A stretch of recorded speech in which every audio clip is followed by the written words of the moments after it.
Hey everyone, today's guide is on the legendary hybrid Tragodistis, I think is how you call it. Although I'm going to do this a bit differently, I'll be talking about Trago, but we'll also be focusing on instant invincibility and how to use it effectively, as Trago is the strongest instant invincibility user, and instant invincibility is kind of a complicated move to use. So in the game, Trago is a fusion of Amargocephalus and Parasaur. You need both at level 15, which shouldn't be too hard, especially if you live in local 3. Amargocephalus is an epic hybrid, which needs Amargosaurus and Euplocephalus, both at level 10. So Trago shouldn't be really that hard of a dino to get. We even had Amarga as the event dino this week, or last week, and Parasaur too a while back. So looking at Trago's stats, it has some mediocre stats for real. It has 3,610 HP, 40% armor, 900 damage, 124 speed, and 5% crit. So straight off the bat, we see it's pretty susceptible to armor piercing damage.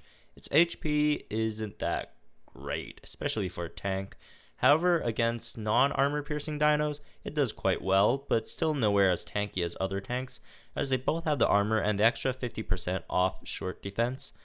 It has really good speed though. 124 speed not only on a tank but on any dino is a decent amount. Now moving on to its kit. Trago's kit might be one of the most interesting kits in the game. It has vulnerability strike, rampage, instant invincibility, and greater stunning strike. It has a DPS move, a tanking control move, and a stunning control move. So now let's see why its low damage might not be as big as a problem as it seems. It gets Rampage turn 1, so you can safely assume a 1.8k damage on turn 1. Then on turn 2 you have both your stun and your shield up, which you can use to stall a turn, and also deal extra 900 if you stun. Then you have your 1.8k move up again, paired next turn with the other one that you didn't use, and then you'll have Rampage up for another turn after that. So basically you get 3 turns of Rampage straight off the bat, which is kind of free. So its damage isn't that horrible. But after that, Trago is in a pretty vulnerable position due to its low damage, and by that time, probably low health. Now let's look at Instant Invincibility. It's a priority move that gives the user a 100% shield for 1 turn. This means first off, it's directly susceptible to 2 main threats, Defense Shatter and Null. Both break the shield and hits the user regardless. Another indirect threat to shields are debuffs. If you watched my Indominus guide, I specifically had a matchup between Trago and Indom. So in cases of instant invincibility, all Indom needs to do is expose weak spot on the Trago to bait out its shield, or even just cloak and expose weak spot straight into the shield. So then you get that 1.25 times boost on the armor piercing rampage next turn, or armor piercing strike, whatever you use. So stun basically nulls the shield, debuffs go through and weakens your shielding dino. But when none of these situations are present, instant invincibility can be used greatly to your own advantage. The first obvious one is to negate damage, massive amounts of damage. For example, if you're facing a Gorgosaurus, they use Ferocious Strike on turn 1, you hit back with Rampage. Then on turn 2, it's very likely to use that buffed Armor Piercing Impact, which is a high damage move on Gorgo's part. If you shield that hit, Armor Piercing Impacts go on cooldown and won't be back until a Ferocious Strike is gone. In this case, if Gorgo saves its impact to turn 3, baiting out that shield on turn 2, it could deal that devastating blow to your dino. So it's very important to predict your opponent when using instant invincibility. Another use for instant invincibility is to stall out cooldowns.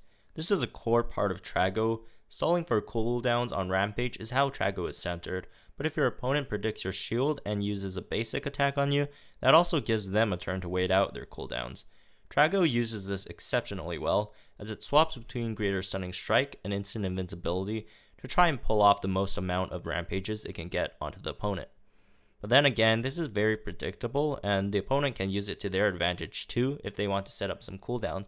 So if you see your opponent actually reacting to your shields, you can then, for example, you could delay your shields so it's not that predictable, and you can then outplay your opponent's outplay, which is why Trago and Instant Invincibility users are so interesting to play around with.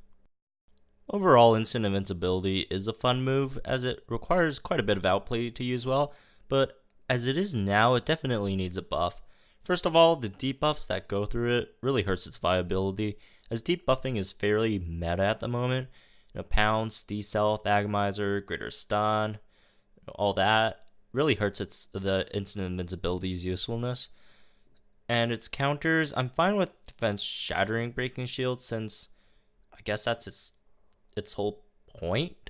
And there are only a handful of Defense Shattering users, but Null is a bit overpowered at the moment. I would suggest maybe not allow Null to work on Instant Invincibility. These buffs would require them to change the language of the move from a 100% shield to something else. I'm not sure. They'll figure it out. They're smart people. But yeah, I think Instant Invincibility needs a bit of a buff.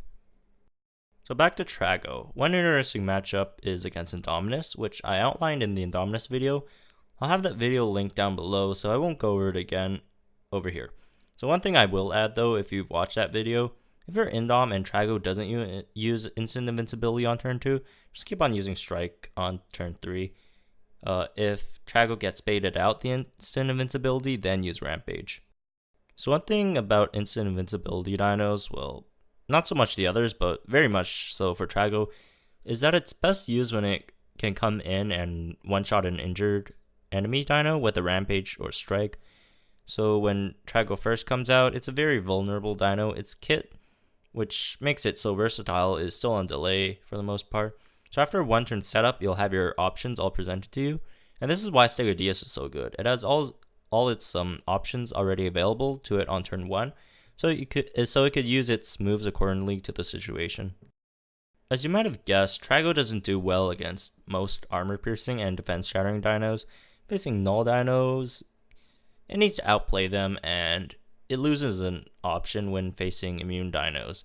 Due to its low damage output after turn 5, it doesn't do that well against tanks either. Assuming it comes in before the opponent, it does really well against raptors, non-armor piercing dinos like Erlico. You can just shield the first attack and then stun on this weaker attack and finish those low HP dinos off. It does great against stunners too, like Stegoceratops and other normal damage dinos like Ionosuchus.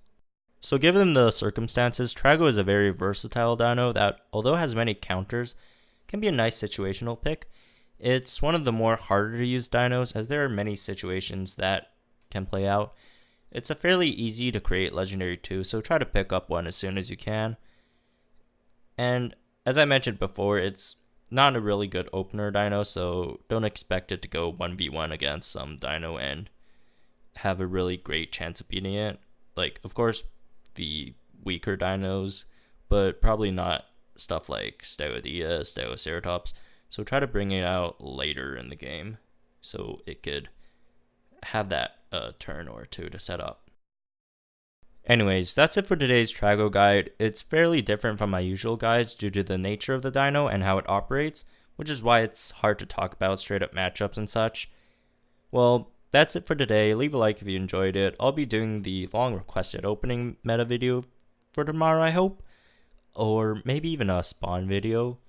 It depends, since we are going to talk about the spawn changes soon. I could either do it tomorrow or on Wednesday. But anyways, I'll have that decided soon, I hope. So yeah, anyways, see you guys next time.